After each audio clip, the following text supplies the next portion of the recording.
Maya hadn't spoken to Chef Romano in 2 years. Not since the day she walked out of his kitchen to open her own restaurant, a decision he never forgave her for, though he never said so out loud. He just stopped calling. So did she. Then, at 11:40 on a Tuesday night, her phone rang. A nurse. Unfamiliar voice. Careful tone. "He's asking for you," she said. Maya's stomach dropped. "He keeps saying one thing," the nurse continued. "Bring the soup." Maya sat very still. She had no idea what that meant. Not yet. Chef Romano gave Maya her first job at 16. He was harsh, brilliant, impossible to please in a way that felt, at the time, almost personal. He once made her remake the same tomato sauce 11 times in a single night, not explaining what was wrong, just shaking his head and sliding the pan back to her. She quit twice. He hired her back both times, never once mentioning that she had left. By 25, she was his best line cook, and then she told him she was leaving to open her own place. He nodded, said good luck, and never called again. She told herself that was just who he was. She didn't fully believe it.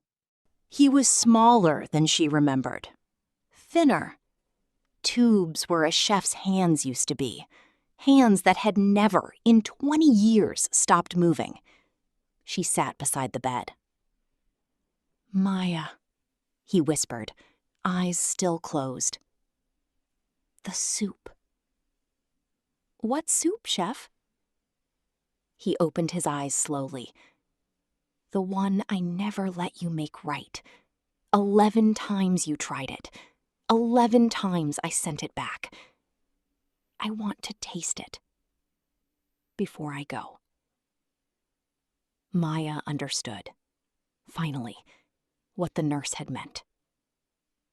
She also understood something else.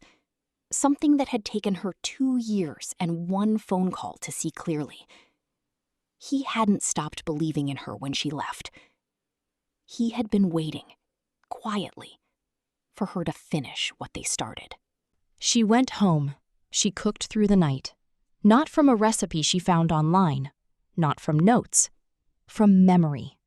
Every correction he had ever given her, scattered across a decade of small, sharp instructions, finally arranging themselves into something whole.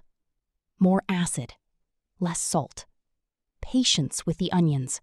You're rushing. Slow down. Taste it again.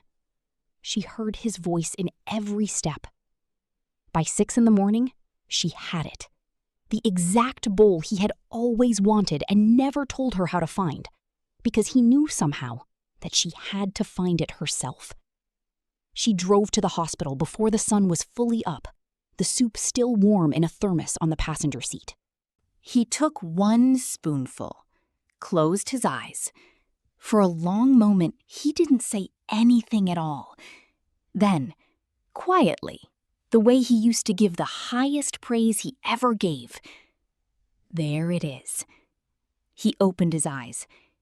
"That's the one." A pause. "It took you long enough."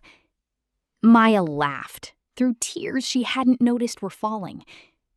He smiled, took her hand, and didn't let go. He passed away 3 hours later, with the taste of her finally getting it right still on his tongue.